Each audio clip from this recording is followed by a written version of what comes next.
Kita punya trauma, entah itu fiktif, entah nyata, entah apalah. Kita punya trauma kasus Siti Jenar. Orang yang mendalami la ilaha illallah secara intensif, ya, entah itu disebut kalimat sodo, bosuluk, boseloko, mbah kono semua. Orang yang memahami la ilaha illallah secara intensif, itu pasti menuju ilmu hakikat. Dan menuju ilmu hakikat pasti ngalami hakikat yang khoyali. Ini rungokno tenan iki. Hakikat yang nopo? Khoyali. Dan hakikat yang khoyali ini mulai menipu. Ya, kalau sudah begitu ruwet. Misalnya ngeten nggih. Ketika kula maca nggih diskusi ini utai perdebatannya kali jago mbek Siti Jenar. Saat itu ada Sunan Bonang juga. Kamu sujud pakai apa kali jaga? Ya pakai jasad. Dari Siti Jenar. Daging kamu itu hanya onggokan daging. Nanti itu jadi bangkai. Dan setelah jadi bangkai itu habis. Kamu nanti ditulis Tuhan tidak termasuk yang sujud. Kebuat yang mbok sujud itu bentek. Mikir kan juga. Rugi ke sujud mbek bathuk mbek tangan. Jasad sampeyan iku entek. Ora ana sing crita kowe nak sujud mergo jasad itu mok sampeyan dadi bang. Lah nek ngono sujud sing hakikat ora usah bathuk, ora usah tangan, ora usah sikil, yo rohom iku lho kon sujud mbek pangeran. Nek sujud mbek fisik ku rugi wong fisik sobanan. Mikir kali. Wong bolak-balik kali Joko mantan wali preman terus jadi debat pusing. Siti Jenar tahu belajar tak tahu meneng Irak. Yang jelas yang mulang gak satem ora menangi. Wah, uang ini menjadi perdebatan. Sehingga keyakinannya kayak Siti Jenar, la ilaha illallah itu ya wahdatul wujud itu, innalillahi wa inna ilaihi. Selama ini kalau orang syariat misalnya, orang syariat itu kalau ada orang mati, misalnya Kak Ruhin mati, ini aku kan muni innalillahi wa inna ilaihi raji'un, saiki Ruhin wis mati. Mati itu balik ning penge. Itu cara wong hakikat kan salah besar. Orang mati itu tidak ada, cara ilmu hakikat dan orang mati itu tidak ada. Roh ini tersiksa di alam fisik. Jadi ruh ini tersiksa di alam fisik. Karena ketemu ning jasate ruh. Tersiksa dulu. Aku ora ape mangane kudu kerja piring Jepang tersiksa roh. Adol roti memang tersiksa. Misalnya kiai ape mangane dadak kudu pidato 2 jam bareng tersiksa. Roh kenapa? Tersiksa. Mergo roh ora butuh mangan, ora butuh ngombe, tapi gara-gara melok fisik. Paham ya? Lho ini tenang ilmu warai ya bener. Lah kula boten. Sampeyan bejo lho guru waras maksudnya nggih.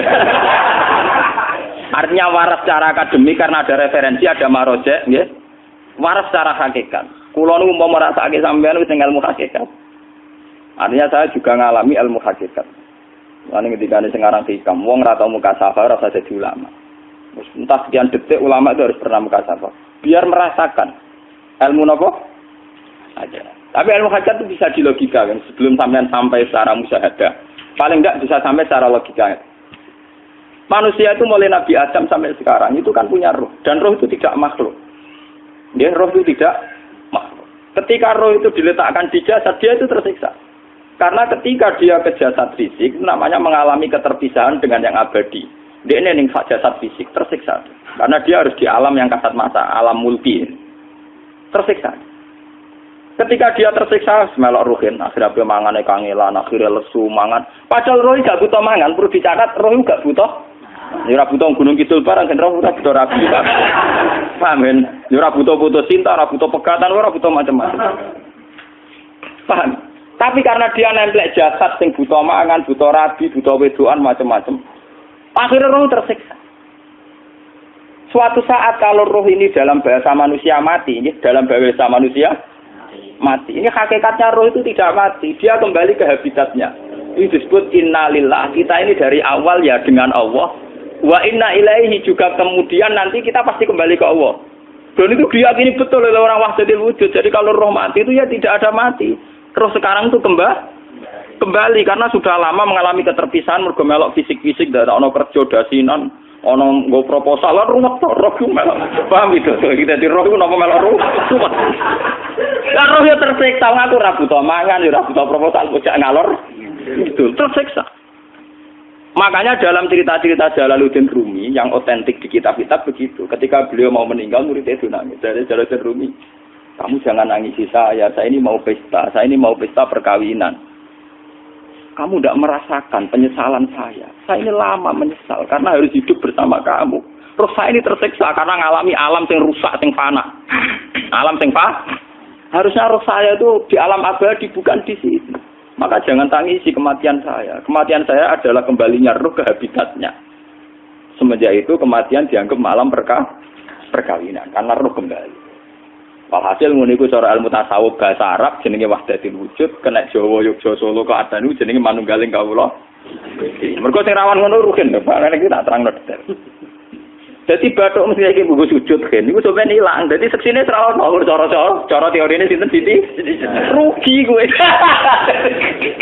Bukan jadi ya kentur. Lah kali coba mantan preman jak debat terus ora ngono mbok terus tak pateni kowe. Lah debat iki ora iso. Premane kumat. Ya sam preman jak debat ilmi. Ngono ku model. Kali Joko yo ora salah. Dhisik Sayyidina Umar nggih ngoten. Umar sahabat top. Lah isih debat atau milih patenane ya Rasulullah. Gak iso dene ilmiah. Mantar preman pasar rukat terus jadi sahabat top. Debat yang milih mate. Ada wonten cerita wong Yahudi njaluk keputusan Nabi. Bareng wis diputusno Nabi cek mamang. Ndak tenang keputusane ngono dalam sengketa duniawi. Bariku takok ya Ali. Ya Ali, aku mau sowan ning Nabi Muhammad. Dikai keputusan tapi mamang cara kowe pilih. Sampai Ali dikai keputusan persis kanjeng Nabi. Cek mamang neh takok Umar. Takok Umar aku mau sing Muhammad, sing Ali dikai keputusan kok mamang, Mar. Cara kowe piye? Urusan dunya. Enteni iki. Entah dia melepuh buat apa? Uang diputus Nabi ora marah. Buat mati. Gawe. Mereka mantan apa? Cara mantan intelektual kan ya wajar wong Yahudi kok percaya Nabi. Kan bareng cara Ali wis gak percaya wis kandhani. Ora mesti cara Ali tenan. Lah ora bapatene. Ya wajar wong Yahudi kok percaya Nabi, nek percaya ora situ Yahudi Muslim. Lah Ali situ Gus Dur. Lah Gus Dur ra beda piye tenang. Ali nyen ngoten watake ngoten. Nasibe padha. Ali itu ilmuwan yang jadi presiden gak sukses. Sing niru Gus Dur. Mergo ning dinggo nek wong pinter mimpin ra sukses. Wong pinter gampang maklumi. Lah misalnya kita jadi kiai wong pinter. Pak Yai santri ini pacaran. Maksud jangan ana cerita wedok. Wah, ruwet. Terus malah dalil dinalina subuh syahwat minan. Piye padha tanpa pelaturan. Paham ya? Ruwet ta, Pak? Mulane aja geman, iki kiai pinter teman-teman aja geman. Sing biasa wae ana syariate sithik-sithik. Sing kamane ana santri pacaran tersinggung, ana santri nakal tersinggung. Sing ana rasane lha donya ana napa? Jadi nak guru kula nu urusan ilmu semi hakikat. Mulane mon nggih. Sehingga kayak Siti Jenar, cara pandang Siti Jenar itu masuk betul ning gone pemikiran para santrinya. Kados Ki Ageng Pengging siapa masuk betul karena masuk akal. Cara mereka napa? Betapa tidak ada artinya fisik ini. Nah, kalau semua fisik ini tidak ada artinya, kemudian yang ada artinya itu roh, perjalanan apa? Perjalanan roh, sehingga diartikan inna lillah wa inna ilaihi raji'un. Inna sholati wa nusuki wa mahyaya wa mamati ku lillah. Lah kemudian sekarang sampean tak tanya misalnya, ini latihan ilmu hakikat. Wa mahyaya lan penguripan ingsun. Kalau ingsun itu artinya fisik atau jasad, itu keliru besar karena jasad tidak pernah hidup. Yang hidup itu roh. Paham ya? Sekarang artinya wama mati itu apa? Kematian ingsun. Kalau roh itu tidak pernah mati, berarti kematian roh adalah keterpisahan dengan yang agung atau yang abadi. Dan semuanya itu lillahi rabbil alamin. Sehingga mereka mengatakan kematian itu satu pesta. Mulane kados Bilal ditakoki, ya Bilal, ketika murid-muridnya nangis bergape mati, Bilal ge seneng ae. Godan nalqal ahibbah Muhammad dan wa hisbah. Ya anak mati malah seneng tuh ketemu kekasihku. Sebab itu kematian tidak pernah jadi problem bagi mereka sing soleh, sing menembus ilmu hakikat. Paham? Tapi ilmu hakikat kayak ini itu yang diyakini Siti Jenar, diyakini Jalaluddin Rumi, diyakini para wali-wali wahdatul wujud. Dulu Syekh Husain sinten Al-Halal. Itu kemudian melahirkan prahara syariat. Prahara apa? Syariat. Sebab itu Wali Songo, oke Siti Jenar benar dalam filosofinya, tapi harus dibunuh. Karena menjadi prahara syariat. Sama dengan yang dikatakan Nabi itu benar, tapi menjadi prahara syariat. Akhirnya disomasi oleh Umar radhiyallahu anhu. Jadi sebetulnya sama, pola-pola ceritanya sama. Intinya sebuah ilmu hakikat harus dikawal napa? Syariat. Nggih kula bolak-balik, contoh paling gampang wit pisang. Wong nak mangan gedang kulitnya tetap dibuang. Tapi umpama gedang dari awal ora usah kulit, ra sido dadi gedang. Paham nggih? Meskipun kon ape dipangan ya dibuang. Tapi kita tidak bisa membayangkan pisang dari awal tanpa napa? Mbah kekeringan, mbah bosok, mbah ra sido dadi napa? Pisang. Terus pentingnya syariat lagi begini, gitu. Mulane penting ngaji wali-wali syariat sing pinter kados Sunan Kudus, kados Sunan Bonang. Andai kan tidak ada syariat itu dunia pun mesti rusak. Contoh paling gampang masalah pornografi, porno aksi.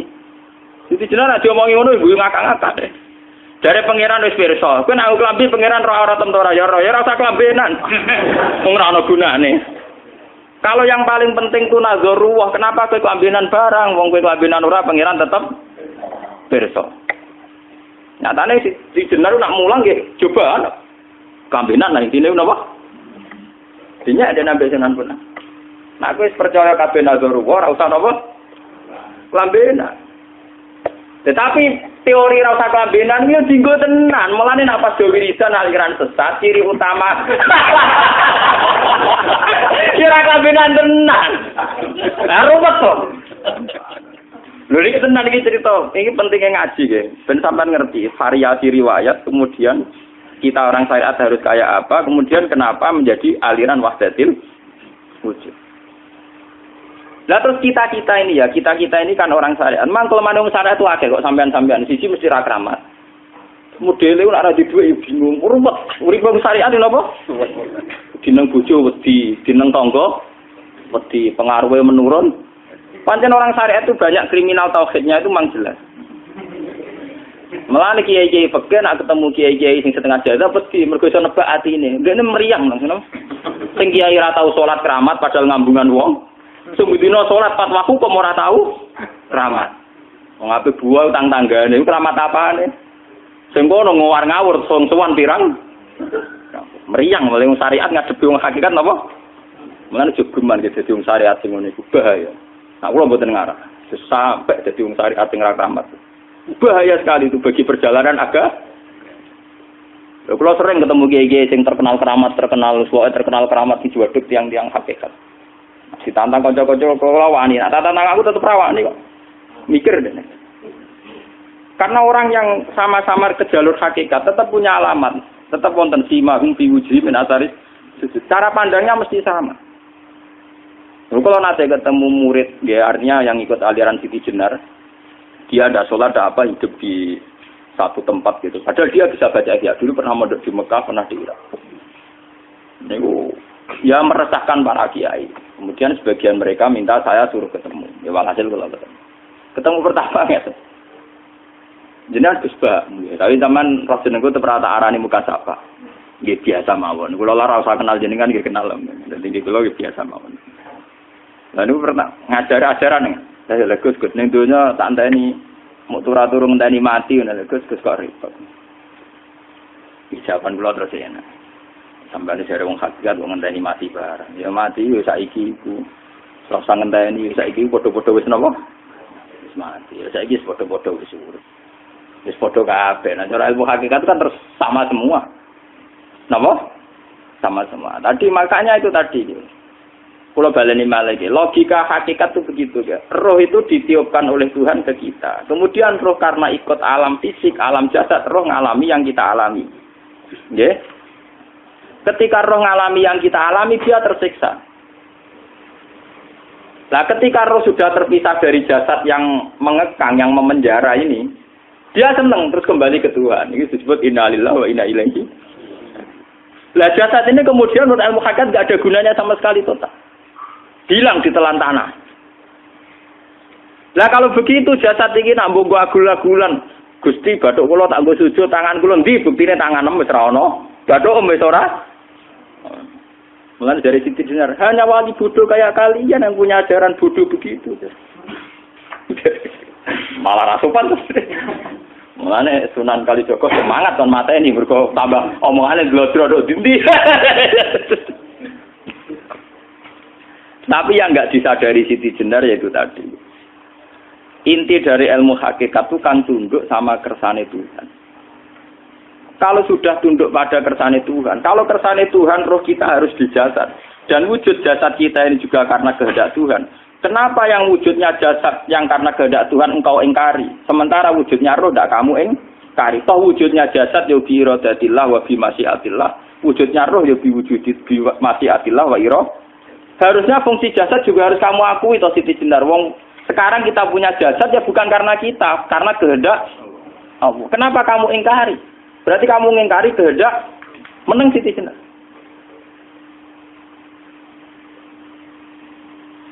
Makanya hakikat yang pertama saya itu pasti khayal. Lah Siti Jenar itu hakikatnya baru yang sampai khayal itu. Jika dia tersesat. Sebetulnya kalau sudah hakikat beneran itu tidak perlu khayal begitu. Artinya tidak perlu khayal. Jasad kita sing senajan ora ana gunane ini. Tetep piye wae wujudnya karena kehendak Allah. Juga kita harus terima. Apapun kekurangannya, apapun kenaifannya, ironisnya harus kita terima. Ini sebagai bentuk penerimaan kita pada masyiatil. Begitu juga keadaan roh kita sebagai penerimaan atas masyiatil. Meskipun ada teori-teori roh yang lebih valid. Lebih valid misalnya begini. Kanjeng Nabi itu suatu saat ininya terputus karena perang Uhud. Itu Kanjeng Nabi dia dolanan drijine ini. Napa jari jemari ini Nabi putus. Dia dolanan. Jadi Nabi sendiri kadang sering ngajarkan ilmu hakikat. Hal lagi illa usbun udmiyat wa fi sabilillahi ma la fi. Kowe ora trimo fisik, bentuk fisik jari jemari sing ditetir berdarah. Tapi nak kue fisabilillah ayo wis balik ning habitat. Sehingga kenapa para sahabat itu ketika dicincang, ketika putus tangannya, putus kakinya, sahabat yang usul ke ilmu hakikat itu malah senang. Karena jasad kita ini kan ila sabilillah menuju jalan Tuhan. Sekali dia sudah terluka fisabilillah itu sudah menemukan formatnya. Cara teori Cina sudah menemukan formasinya. Paham gitu? Orang kok malah ngeluh itu berarti goblok kena ngeluh. Paham tak? Paham apa? Jadi, makanya Nabi ngertikan, ya itu sudah ketemu formatnya. Ketika rohnya para syuhada nanti kembali ke Tuhan, ya ketemu formatnya lagi. Itu disebut wala taqulu lima yuqtalu fi sabilillahi amma. Dia tidak mati sesuai formasi awal, yaitu roh kembali ke Tuhan dan jasad ikut mengawal. Nah itu Nabi kadang ya pakai ilmu hakikat begitu. Mulane kula bolak-balik matur, kula niku nggih mulai umur 20 tahun napa pinten. Kula asline nggih gadah penyakit dan ekstrim penyakit saya. Sampai saat ini kula nak ngobatno ndak lebih 50% nggih karena saya tetap berpikir. Misalnya cara syariat kan berobat, tapi cara hakikat apa betul keberadaan saya di alam ini penting. Sehingga aku kepengen urip tak bela-belani ngantek atusan juta. Jangan-jangan penting mati ikuti bang uripku. Lah nak ngono lha apa tak bela-belani? Entek atusan juta. Jadi misalnya kita berobat ya mau, ya cari nabi kan berobat ya berobat. Pokoknya kita Islam nggak sih mau geruda-gerudu kadang orang paham. Sekali kamu mengamati dengan sisi hakikat, coba sekarang sampean pikir, coba sekarang nggak pakai logika hakikat, pakai logika syariat saja. Saya ini misalnya asetnya 10 juta, misalnya, saya punya aset 10 juta. Tapi misalnya aku rugi nawar atau dipengaruhi di masa depan sama nih, kalau pulau kan soalnya cara teori di masa. Misalnya kulo rugen, artinya kere di duit 10 juta aset. Tujuan saya sembuh kan supaya aku iso sembuh sehat, engkau iso kerja untuk anak. Tapi karena saya sakit nanti operasi tidak 10 juta. Operasi tidak 10 juta. Wong aku repera mesti iso marisi anak. Apa meneh nak duit 10 juta tak ada gue berobat malah jelas ra iso marisi. Lah nak ngono penting matiku ya dibagi 10 juta. Karwan iso diwaris langsung. Sementara anak aku mari dibiayai 10 juta, rong mesti mari 10 juta mesti entek. Artinya tidak ada jaminan kalau berobat itu secara visi ke depan lebih baik. Soalnya malah ngentekno donya nggak jelas akibat positifnya. Misalnya tetap lumpuh duwe teori loh. Bahwa artinya apa? Teori hakikat tetap lebih benar bahwa hidup itu tidak ada artinya. Semua itu tidak ada artinya. Berobat apa enggak berobat semuanya tidak ada arti. Teori loh gini. Sehingga kalau kita tengah-tengah aja tengah-tengah kados kula misalnya lara nggih berobat. Gusti separuh kalau ngelakoni syariat, tapi sebagai kalau ulama fikih, tapi separuh kalau lakoni apa? Jadi kalau tetap buatan ngarah obat 100%. Tapi orang ngarah berobat, orang kalau tiang apa? Syariat. Tapi memang faktanya itu begitu. Cara Kanjeng Nabi kadang Kanjeng Nabi berobat. Kadang Kanjeng Nabi wis nikine tercincang gede guyonan. Wahal lagi illa usbuun utwiyat. Ora apa driji sing gak melok-melok. Nah, bukti bahwa jasad ini begitu tidak penting. Kayak Sayyid Hamzah. Menurut Sayyid Hamzah nganggep wahyu bentone ra karuan. Kalau teori Siti Jenar itu benar, teori Jalaluddin Rumi benar teorinya ya ora kok ra salate lho nggih, maksud kok nang anut ra salate. Benar cara analisis roh. Ketika Sayyid Hamzah dinyatakan mati oleh manusia, oleh hukum manusia dinyatakan mati karena dia sudah tidak bergerak. Dalam teori hakikat kan rohnya Sayyid Hamzah sudah fi khawasili tuyurin khudrin. Rohnya sudah diambil Tuhan, tidak mati. Paham ya?